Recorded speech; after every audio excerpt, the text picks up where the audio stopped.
네, 차트를 통해 이번 주 시장 정리하고 다음 주 증시 전망해보는 차트로 보는 증시 시간입니다. 증권부 지수희 기자 금요일 함께 하도록 하겠습니다. 어서 오세요. 안녕하세요.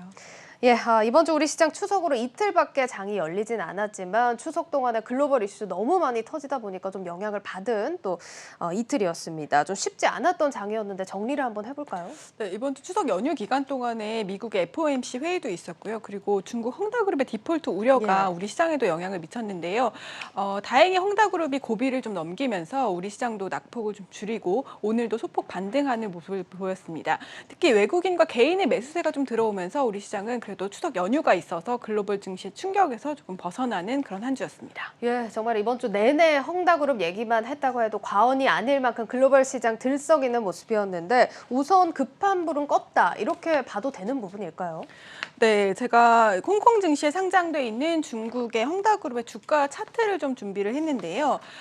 디폴트 우려가 나오면서 지난 13일부터 7거래일 연속 하락을 했습니다. 예.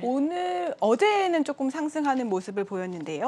연간으로는 83% 하락한 수치입니다. 어제가 고비였던 것이 헝다그룹이 2억 3,200만 위안, 우리 돈으로 425억 원 규모의 회사채 이자를 지급해야 하는 날이었기 때문인데요. 이날 헝다그룹이 공시를 통해서 장외 방식의 협상을 통해서 문제가 해결이 됐다고 밝혔습니다. 그러면서 한 고비를 넘기고 어제는 헝다그룹 주가가 17% 상승을 했고요. 우리 시장도 1% 가까이 떨어졌다가 막판에 낙폭을 좀 좁히는 모습으로 마감을 했습니다.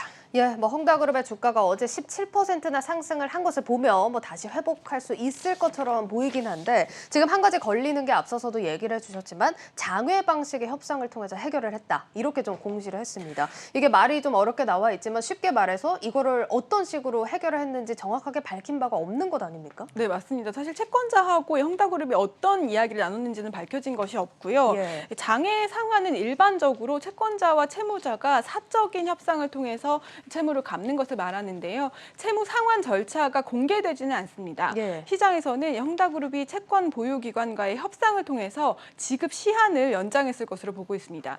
그러니까 고비를 넘기긴 했지만 문제가 해결된 것이라고는 볼 수 없는 상황입니다. 그렇긴 합니다. 헝다그룹이 이번은 이렇게 잘 해결을 했다고 해도 앞으로 남은 부채들도 많은 상황입니다. 이 규모는 얼마나 될까요?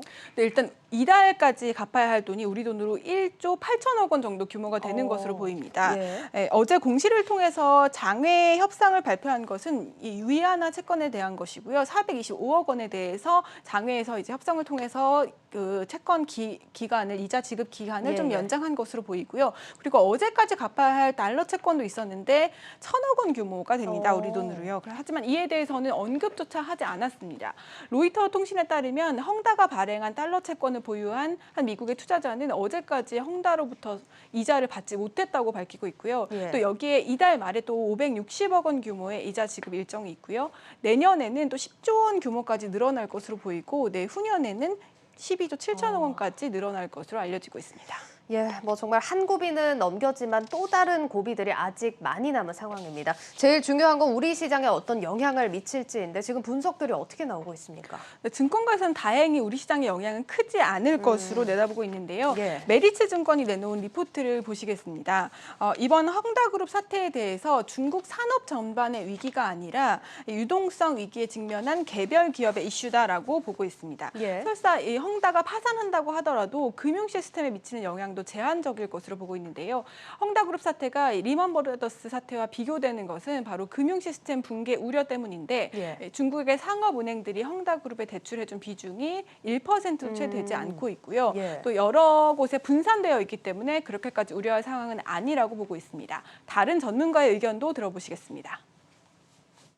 저희가 판단하는 거는 이 변수가 경제 활동에 영향을 주지는 않는다라고 봐요. 경기 침체로 다시금 빠지는 것에 의한 전염성이 강한 이슈다라고 저는 생각하지 않습니다. 충분히 일정 시간 내에 수습이 가능한 이슈다라고 판단을 한다라면은 워낙 가변적인 이슈라는 거죠. 경제의 틀을 바꾸는 내용이 아닌 거기 때문에 이 문제에 대해서 너무 몰입할 필요가 없다라고 보는 게. 예, 일단 개별 기업에 대한 이슈고 일정 시간 내에 수습이 가능한 이슈다. 국내 증시의 영향은 제한적일 거다라는 평가들이 나오고 있습니다. 그렇지만 한국은행에서도 헝다그룹발 이 한국의 금융시장 변동성에 대해서 주시를 하겠다 이렇게 얘기를 한 바 있죠. 저희가 지켜봐야 할 것은 바로 원달러 환율인데요. 예. 사실 오늘은 원달러 환율이 조금 안정세를 찾았지만 어제 원달러 환율이 좀 널뛰기 장세를 보였습니다. 예. 어제 1년여 만에 1,180원을 넘어서 1,186.4원까지 치솟았고요. 연고점을 찍은 건데요. 이 헝다그룹의 상황이 계속 원궁이 되면 이 중국 경제 상황이 좀 안 좋아질 수 있어서 원달러 환율이 더 상승할 가능성이 있다는 전망도 나오고 있습니다. 앞서 그 메리츠 증권의 리포트에서도 중국의 부동산 경기가 악화될 경우 중국의 실물 경기가 빠르게 냉각될 가능성에 더 주목을 해봐야 한다고 지적하기도 했는데요. 전문가의 이야기를 직접 들어보시겠습니다. 위쪽으로 연구점을 더 높일 가능성이 높다고 보고 있고, 그리고 몇 달간 헝다에 민감하게 반응하면서 환율이 고공행진을 할 가능성을 열어두고 있습니다. 환율 같은 경우에는 중국 경제에 대한 시각이 부정적이냐 긍정적이냐에 따라서 영향을 좀 많이 받고요. 중국 경제에 대한 시각이 부정적인 상황에서는 1,200원 돌파하는 경우가 많았었거든요.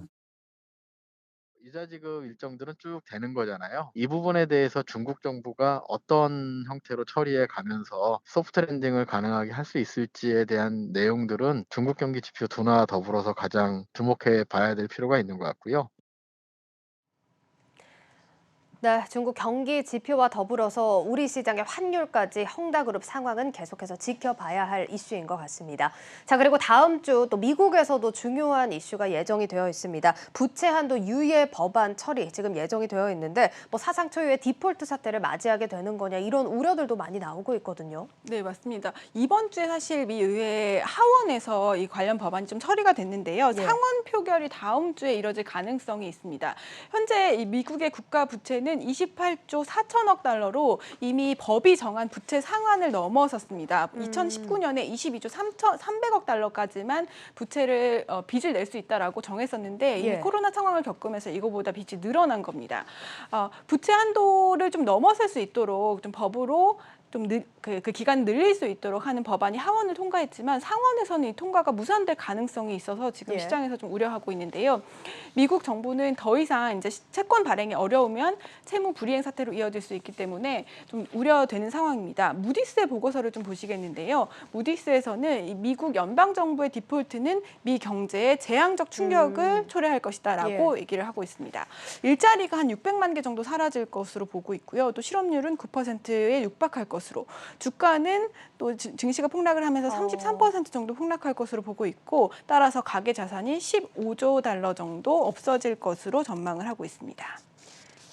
예, 월가에서는 또 이런 디폴트 사태가 현실화되면 연준이 제시하는 뭐 테이퍼링, 금리 인상 같은 정책적인 부분에도 변화가 있을 수 있다. 이런 전망도 같이 내놓는 만큼 또 어떤 내용들이 또 오가는지, 어떤 발언들이 나오는지 지켜보셔야겠습니다. 자, 그 밖에 또 주요하게 또 지켜봐야 할 일정들 많지 않습니까? 네, 일단 다음 주 30일에는 말씀드렸던 중국의 경기 지표가 나오는데요. 예.